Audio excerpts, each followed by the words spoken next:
الله وبركاته. الحمد لله رب العالمين والعاقبة للمتقين والصلاة والسلام على سيد الأنبياء وأشرف المرسلين وعلى آله الطيبين الطاهرين وأصحابه الراشدين الأكرمين وعلى محبيهم وتابعيهم بإحسان إلى يوم الدين. وأشهد أن لا إله إلا الله وحده لا شريك له وأشهد أن سيدنا ونبينا ومولانا محمدا عبده ورسوله. أما بعد فأعوذ بالله من الشيطان الرجيم. بسم الله الرحمن الرحيم. إنا عرضنا الأمانة على السماوات والأرض والجبال فأبين أن يحملنها وأشفقن منها وحملها الإنسان إنه كان ظلوما جهولا. صدق الله العظيم وبلغنا رسوله النبي الأمين الكريم ونحن على ذلك لمن الشاهدين والشاكرين والحمد لله رب العالمين. وقال تعالى إجلالا وإكراما في شأن حبيبه إن الله وملائكته يصلون على النبي يا أيها الذين آمنوا صلوا عليه وسلموا تسليما.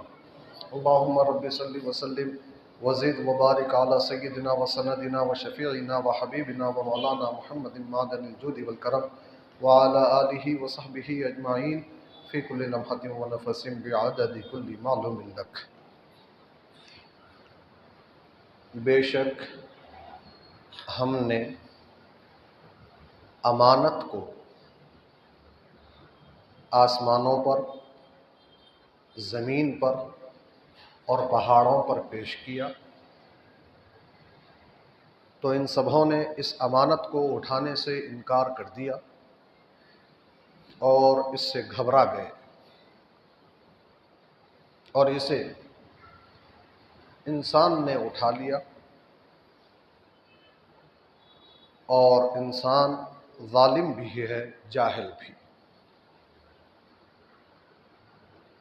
حاضرین محترم،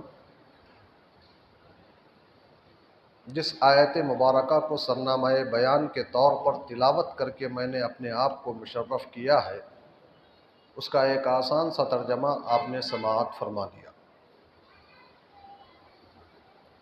یہاں اللہ تبارک و تعالی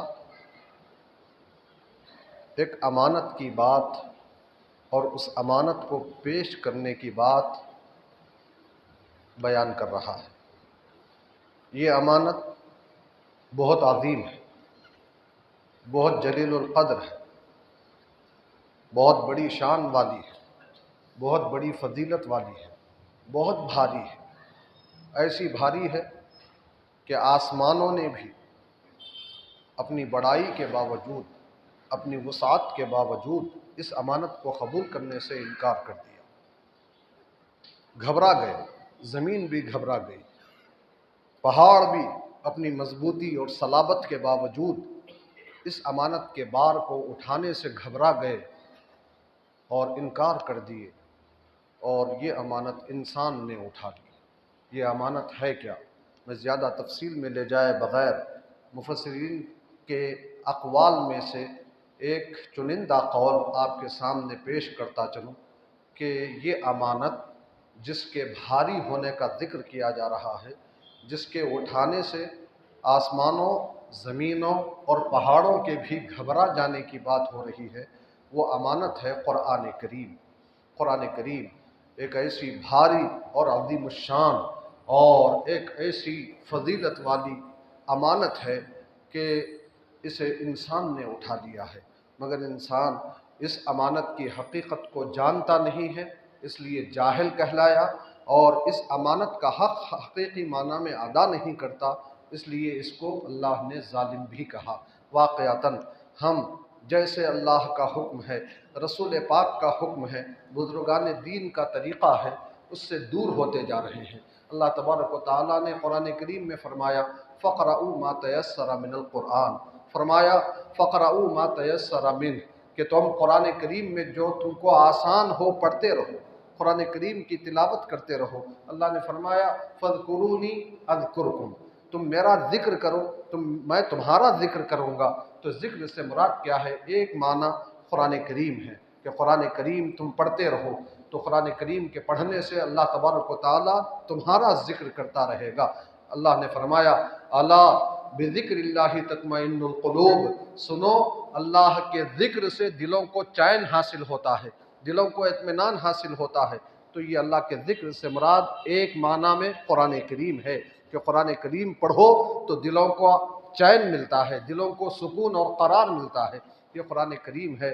قرآن کریم اللہ کے رسول صلی اللہ علیہ وسلم نے فرمایا، گزشتہ جمعہ آپ نے حدیث پاک سنی تھی، سرکار نے فرمایا کہ اقرأوا القرآن، قرآن پڑھتے رہا کرو، فَإِنَّهُ يَأْتِي يَوْمَ الْقِيَامَةِ شَفِيعًا لِأَصْحَابِهِ، کیونکہ قرآن اپنے پڑھنے والوں کے لیے قیامت کے دن شفاعت کرنے والا بن کر آئے گا، قرآن شفاعت کر کے دوزخ سے نکالے گا۔ تو یہ قرآن ہے۔ سرکار نے بھی اس کی مختلف اقوال مبارک میں، احادیث مبارکہ میں پڑھنے کی ترغیب دی۔ سرکار فرماتے ہیں خیرکم من تعلم القرآن وعلمہ، تم میں بہترین شخص وہ ہے جو قرآن پڑھتا اور پڑھاتا ہے۔ قرآن پڑھنا بھی بہترین ہونے کی علامت ہے، قرآن کا پڑھانا بھی بہترین ہونے کی علامت ہے۔ اللہ کے رسول صلی اللہ علیہ وسلم کے ارشادات کی روشنی میں صحابہ کرام کا بھی یہی طریقہ رہا۔ صحابہ کرام بھی قرآن کے پڑھنے کی ترغیب دیتے رہے۔ چنانچہ ایک عربی کے بہت بڑے مشہور شاعر ہیں جن کا نام ہے فرزدق۔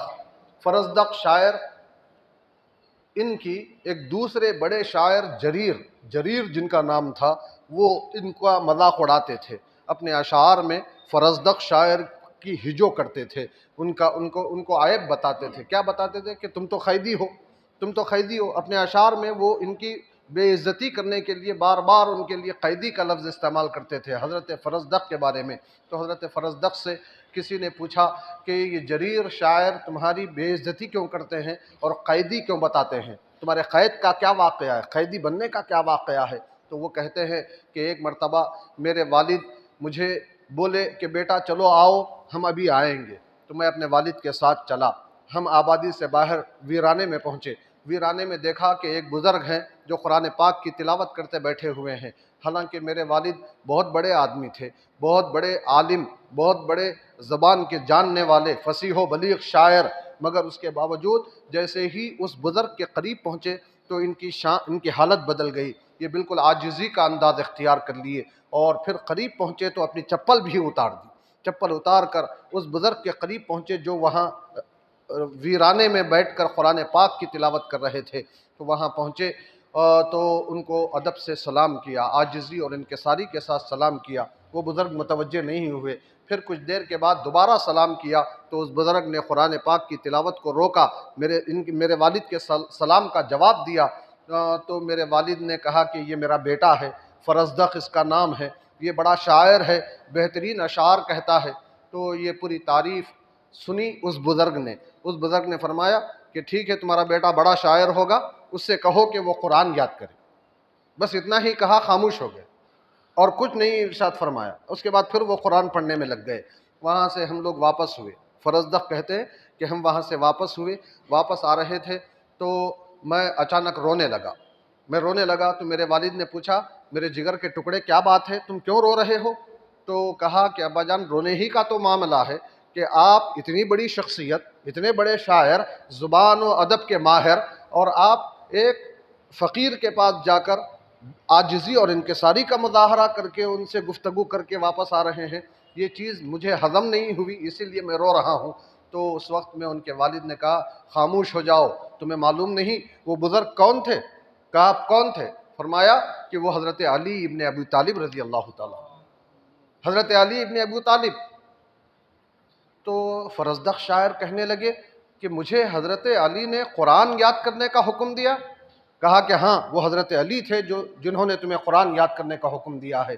تو فرزدق کہتے ہیں کہ میں نے اپنی محفلوں کو چھوڑ دیا، شاعری کو چھوڑ دیا، دوست و احباب کو چھوڑ دیا، بازار میں آنا جانا چھوڑ دیا، اور میں نے اپنے پیروں میں بیڑیاں پہن لیں اس ارادے سے کہ سرکار حضرت علی کے قول پر، ان کے حکم پر عمل کروں اور قرآن یاد کر لوں۔ نتیجے میں 2 سال تک میں گھر میں قیدی بنا رہا اور بیڑیاں ڈال لے کر قرآن پاک یاد کرتا رہا۔ 2 سال میں حافظ ہو گیا۔ اب اس کے بعد میں نے اپنی بیڑیاں کھولی۔ تو یہ دیکھو حضرت علی رضی اللہ تعالیٰ عنہ نہ صرف یہ کہ قرآن پڑھ رہے ہیں بلکہ قرآن پڑھنے کی تعلیم بھی دے رہے ہیں. یہ بزرگوں کا شیوا ہے. اسی پر عمل کرتے ہوئے بزرگان دین قرآن پاک کی تلاوت کرتے رہے. میں یہ نہیں بتانا چاہتا آج کی گفتگو میں کہ کون سے بزرگ روزانہ کتنا قرآن پڑھتے تھے، ہفتے میں کتنا قرآن پڑھتے تھے، مہینے میں کتنے قرآن پڑھتے تھے. اس کی تفصیل انشاءاللہ پھر کسی موقع سے آپ کے سامنے رکھوں گا. مگر میں آپ کو بتانا چاہتا ہوں کہ وہ قرآن پڑھتے تھے. پہلے ہمارے اسلاف قرآن و حدیث پر عمل کرتے ہوئے قرآن پڑھتے تھے تو ان کی زندگیوں میں برکتیں آتی تھیں. نہ صرف ان کی زندگیوں میں برکتیں آتی تھیں بلکہ وہ جہاں جاتے تھے وہ جگہ بھی برکت والی ہو جاتی تھی. جن سے ملتے تھے وہ لوگ بھی برکت والے ہو جاتے تھے. امام احمد بن حنبل رحمۃ اللہ تعالیٰ علیہ ہمیشہ اپنی بیٹیوں کے سامنے اپنے استاد امام شافعی رحمۃ اللہ علیہ کی تعریف کیا کرتے تھے. امام شافعی رحمۃ اللہ علیہ کی بہت تعریف کرتے تھے کہ بہت اللہ والے ہیں، بہت علم والے ہیں، بہت تقوی والے ہیں، بہت پرہیزگاری والے ہیں. کبھی ان کی کوئی تہجد قضا نہیں ہوتی، نوافل پہ نوافل پڑھتے رہتے ہیں، قرآن پاک کی کثرت سے تلاوت کرتے رہتے ہیں. بہت زیادہ تعریف امام احمد بن حنبل اپنی بیٹیوں کے سامنے اپنے استاد امام شافعی رحمۃ اللہ علیہ کی کرتے تھے. ایک مرتبہ امام شافعی رحمۃ اللہ علیہ کی دعوت ہوئی امام احمد بن حنبل کے مکان پر، شاگرد کے مکان پر استاد کی دعوت دے دی گئی. بیٹیوں سے کہہ دیا امام احمد نے کہ دیکھو میرے استاد آ رہے ہیں، بہترین سے بہترین پکوان کرو. بہترین پکوان کیا گیا. امام شافعی آئے، ان کا استقبال کیا گیا. اب اس کے بعد جب کھانے کے لیے رات کا وقت تھا، کھانے کے لیے بیٹھے تو امام شافعی رحمۃ اللہ علیہ خلاف معمول پورا کھانا کھا گئے، جتنا کھانا پکا تھا. حالانکہ کھانا زیادہ کھانا ان کی عادت نہیں تھی. بزرگان دین اتنا ہی کھاتے تھے جتنے سے عبادت کے لیے طاقت آ جائے. خوردن برائے زیستن، نہ کہ زیستن برائے خوردن. وہ کھاتے تھے جینے کے لیے، جینے کے لیے کھاتے تھے، کھانے کے لیے نہیں جیتے تھے. ان کا مقصد صرف کھانا نہیں ہوتا تھا بلکہ کھانا صرف جینا باقی رہے، زندگی باقی رہے، عبادتوں میں طاقت رہے، اس واسطے وہ کھاتے تھے. مگر امام شافعی رحمۃ اللہ علیہ خلاف معمول اس رات پورا کھانا کھا گئے. اب اس کے بعد رات میں آرام کرنے کا موقع آیا تو ان کے لیے کمرے میں پانی کا لوٹا رکھ دیا گیا تاکہ رات میں تہجد کے لیے اٹھیں تو وضو کرنے میں سہولت ہو. رات پوری گزر گئی. صبح اٹھے، فجر کی نماز پڑھ لی. بیٹیوں نے عجیب معمول دیکھا کہ امام شافعی رحمۃ اللہ تعالیٰ علیہ رات بھر کوئی نماز نہیں پڑھے. حالانکہ والد گرامی نے پہلے کہہ دیا تھا کہ یہ رات میں کبھی تہجد نہیں چھوڑتے، ہمیشہ راتوں کی عبادتیں کرتے ہیں، نوافل پڑھتے ہیں. مگر یہاں امام شافعی رحمۃ اللہ علیہ نے رات بھر کوئی عبادت کرتے ہوئے وہ دکھائی نہیں دیے. تو بیٹیاں تعجب میں پڑ گئیں. اس کے بعد ان کا تعجب اور بڑھ گیا جب انہوں نے یہ دیکھا کہ لوٹے کا پانی جو کا تو رکھا ہوا ہے. گویا انہوں نے وضو بھی نہیں کیا اور پھر فجر کی نماز بھی پڑھ لی. بیٹیوں نے اپنے والد سے کہا ابا جان آپ تو اپنے استاد کی بہت تعریف کرتے تھے مگر ہم نے ایسا دیکھا ہے کہ ایک تو وہ کھانا زیادہ کھا گئے اور اس کے بعد دوسرا رات بھر لیٹے رہے اور پھر تیسرا انہوں نے وضو بھی نہیں کیا، تہجد بھی نہیں پڑھی، نماز فجر بھی پڑھ لی. بات کیا ہے؟ امام شافعی رحمۃ اللہ علیہ سے جب امام احمد بن حنبل رحمۃ اللہ تعالیٰ علیہ نے یہ تمام سوالات پوچھے تو امام شافعی رحمۃ اللہ علیہ نے فرمایا کہ پہلے یہ بتاؤ کہ تمہاری بیٹیاں جب کھانا پکاتی ہیں تو کیا پڑھتی ہیں؟ پوچھا کیوں؟ فرمایا کہ میں روزانہ کھانا کھاتا تھا صرف جینے کے لیے، مگر آج جب میں کھانے کے لیے بیٹھا میں نے پہلا نوالا اٹھایا تو اس میں اتنی لذت تھی کہ بس دل کھانے کو چاہتا تھا، مسلسل میں کھاتا چلا گیا مسلسل. اور پھر ہوتا یہ ہے کہ عام طور پر زیادہ کھانے کے بعد نیند آتی ہے، غنودگی چھا جاتی ہے. مگر اس کھانے کو زیادہ کھانے کے بعد میری کیفیت بیگانہ ہو گئی، نیند آنکھوں سے اڑ گئی، ایک چستی اور چالاکی آ گئی. یہ بتاؤ کہ تمہاری بیٹیاں پکاتے وقت کیا پڑھتی ہیں؟ تو امام احمد بن حنبل رحمۃ اللہ علیہ نے فرمایا کہ میری بیٹیوں کا معمول یہ ہے کہ روزانہ جب وہ پکانے لگتی ہیں تو قرآن پاک کی تلاوت کرتے رہتے. تو امام شافعی بولے کہ یہ قرآن پاک کی تلاوت کی برکت ہے کہ کھانے میں لذت آ گئی. نہ صرف لذت آ گئی بلکہ وہ کھانا جو غفلت لانے والا ہے میری غفلت کو اڑا دیا. نتیجے میں رات بھر بستر پر لیٹا رہا. اب رہا سوال یہ کہ میں نے تہجد کیوں نہیں پڑھی. تو بات دراصل یہ ہے کہ اگر میں تہجد پڑھ لیتا تو میری اپنی ذات کو فائدہ ہوتا، اس کا ثواب مجھے ملتا۔ میں نے رات بھر قرآن پاک میں غور و فکر کیا اور تقریباً 1000 مسائل کا استنباط کیا۔ ان 1000 مسائل سے مجھے اکیلے کو فائدہ نہیں ہوگا بلکہ اس پہ عمل کرنے والے تمام انسانوں کو فائدہ ہوگا۔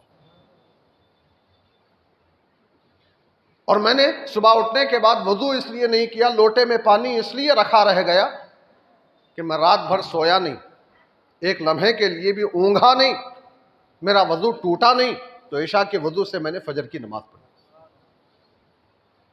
دیکھیں آپ کیسی برکت ہے، کیسا یہ قرآن کو پڑھتے تھے، قرآن کی برکتیں حاصل کرتے تھے، قرآن کے فائدے حاصل کرتے تھے۔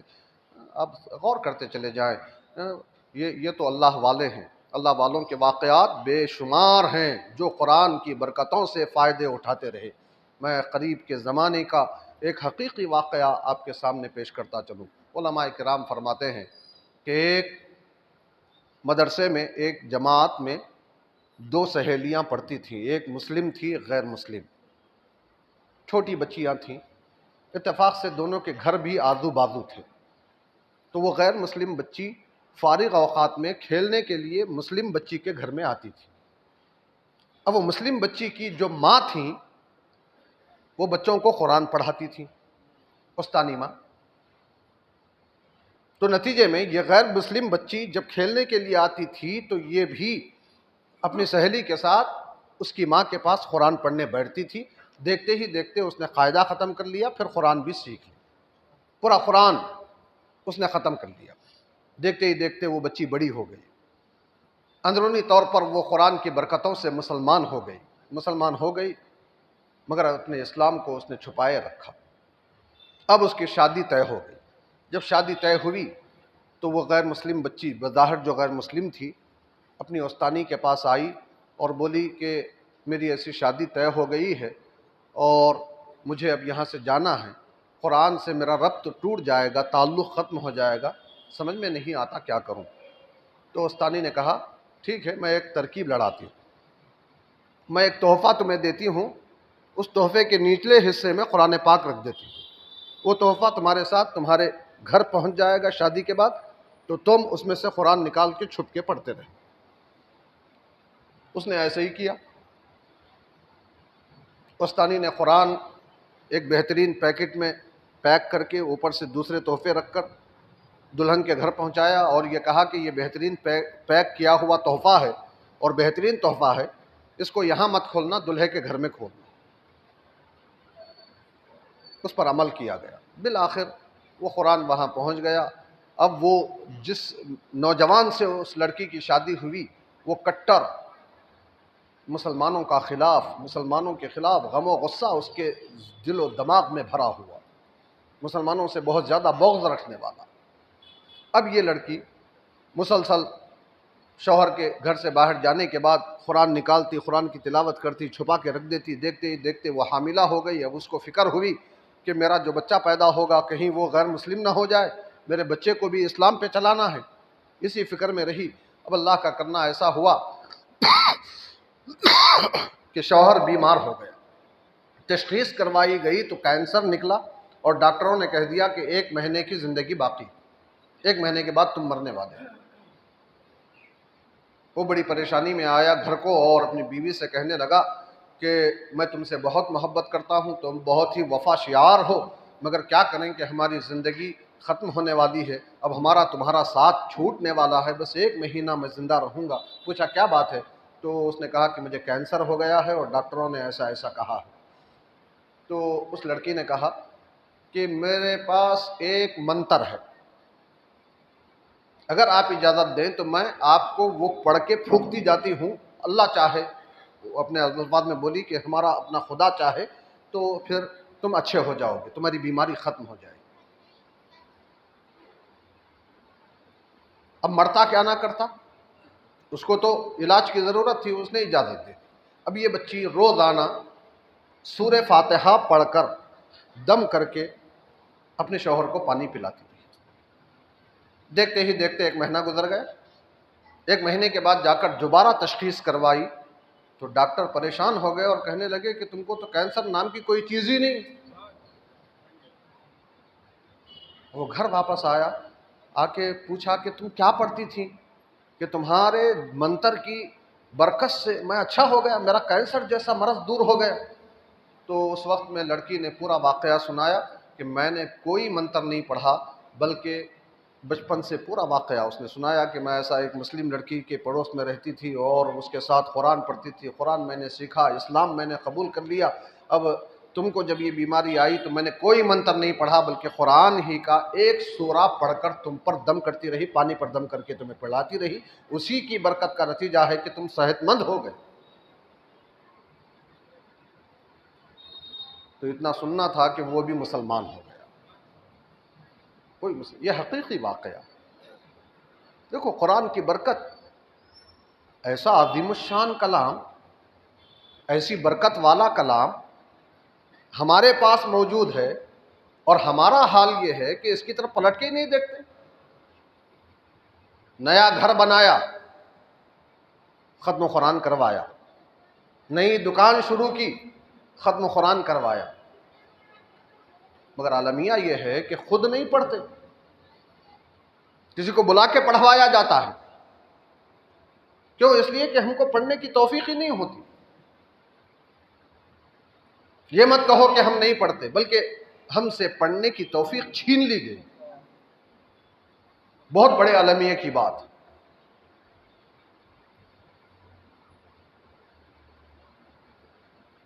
ایک مثال مشہور ہے، مثالی واقعہ، کہ ایک دوست کے ہاں دوسرے دوست کی دعوت ہوئی۔ دعوت کے لیے جب دوست آیا تو وہاں میز پر پیسے رکھے ہوئے تھے۔ یہ کھانا کھا لیا، چلے گیا۔ گھر والوں نے دیکھا کہ وہ جانے کے بعد دیکھا تو پیسے بھی نہیں میز پر۔ یہ سوچنے لگے کہیں ہمارے مہمان دوست نے تو یہ پیسے نہیں اٹھا لیے، مگر وہ پوچھ بھی نہیں سکتے تھے، انہوں نے پوچھا بھی نہیں۔ دن گزرتے گئے، چند مہینے، ایک سال، دوبارہ پھر اس دوست کی دعوت ہوئی۔ جب دوبارہ وہ کھانے کے لیے آیا تو ان لوگوں نے ہمت کر کے پوچھا کہ گزشتہ سال جب آپ ہمارے گھر دعوت میں آئے تھے تو یہاں میز پر کچھ پیسے رکھے ہوئے تھے، کہیں وہ پیسے آپ کے ساتھ تو نہیں چلے گئے؟ تو مہمان رونے لگا، مہمان رونے لگا۔ یہ لوگ تعجب میں پڑ گئے۔ یہ لوگ بولے کہ اگر آپ نے وہ پیسے لے لیے ہیں، اپنے استعمال میں لا لیے ہیں تو اب رونے کی ضرورت نہیں، پریشان مت ہوئیے، ہم معاف کر دیتے ہیں۔ تو اس نے کہا کہ میں نہیں، اس بات پر نہیں رو رہا ہوں، اس بات پر رو رہا ہوں کہ تم لوگوں نے، گھر والوں نے سال بھر میں کبھی قرآن کھول کے نہیں دیکھا، کبھی قرآن نہیں پڑھا۔ اگر قرآن کھولتے تو تمہارے پیسے تم کو قرآن میں رکھے ہوئے مل جاتے۔ میں نے جب دیکھا کہ میز پہ پیسے رکھے ہوئے تو سوچا کہ کہیں یہ کوئی بچے ان پیسوں کو ادھر ادھر نہ کر دیں، تو میں نے اسے اٹھا کے حفاظت کی خیال سے قرآن میں رکھ دیا، اور یہ سوچا کہ کوئی نہ کوئی قرآن کھول کر پڑھے گا تو وہ پیسے اسے مل جائیں گے۔ مگر افسوس کہ آپ لوگوں نے ایک سال سے قرآن کو چھوا تک نہیں۔ یہ ہماری حالت ہے، یہ ہمارا المیہ ہے، جبکہ اللہ کے رسول قرآن پاک کے پڑھنے کی ترغیب دے رہے ہیں، حکم فرما رہے ہیں، اس کی برکتیں، اس کے فائدے سمجھا رہے ہیں۔ چنانچہ حدیث پاک میں آتا ہے، سیدنا علی رضی اللہ تعالیٰ عنہ ارشاد فرماتے ہیں کہ لوگوں پر عنقریب ایک ایسا زمانہ آئے گا کہ اسلام کا صرف نام رہ جائے گا، قرآن کی صرف تحریر رہ جائے گی۔ یہی تو ہو گیا ہے، نام کے مسلمان، قرآن کی تحریر موجود ہے، لکھت موجود ہے، پڑھنے کی توفیق ہم کو نہیں ہوتی۔ رسول پاک صلی اللہ علیہ وسلم فرماتے ہیں کہ قیامت سے پہلے سب سے پہلے قرآن کو اٹھا لیا جائے۔ قرآن کو اٹھا لینے کی صورت کیا ہوگی؟ تو سرکار نے فرمایا لوگ رات میں سو جائیں گے، صبح اٹھیں گے، قرآن کھولیں گے تو ایک حرف بھی اس میں لکھا ہوا نہیں رہے گا، پورا الفاظ اٹھا لیے جائیں۔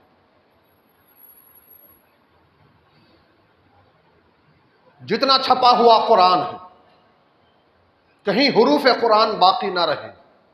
پھر اس کے بعد جتنا لوگوں کے دلوں میں قرآن ہے وہ اٹھا دیا جائے۔ جب قرآن اٹھا لیا جائے گا تو سرکار فرماتے ہیں لوگ اشعار کی طرف، گانوں کی طرف، جاہلیت کی باتوں کی طرف لوٹیں گے. قرآن رہا ہی نہیں، یاد ہی نہیں رہے گا. ایسا وقت آنے سے پہلے ہم کو کیا کرنا ہے؟ تو رسول پاک صلی اللہ علیہ وسلم نے ارشاد فرمایا کہ قرآن یاد کرو، قرآن پڑھو. کیوں؟ اس لیے کہ ان اللہ لا يعذب قلبا قد وعى القرآن، یقیناً اللہ تبارک و تعالی ایسے دل کو عذاب نہیں دیتا جس نے قرآن کو یاد کیا. پورا قرآن یاد کرنا کوئی ضروری نہیں ہے. وہ تو سونے پہ سہاگا ہے اگر کوئی پورا قرآن زبانی یاد کر لیتا. کچھ قرآن، زیادہ سے زیادہ قرآن یاد کرو، دل میں قرآن آئے گا، دوزخ کی آگ سے بچ جاؤ. دوزخ کی آگ. رسول پاک صلی اللہ علیہ وسلم فرماتے ہیں کہ لو جعل القرآن فی احاب ثم القی فی النار ما احترق. فرماتے ہیں کہ اگر قرآن کو کسی چمڑے کے اندر رکھا جائے اور اسے آگ میں ڈالا جائے تو آگ اس چمڑے کو بھی جلا نہیں پائے.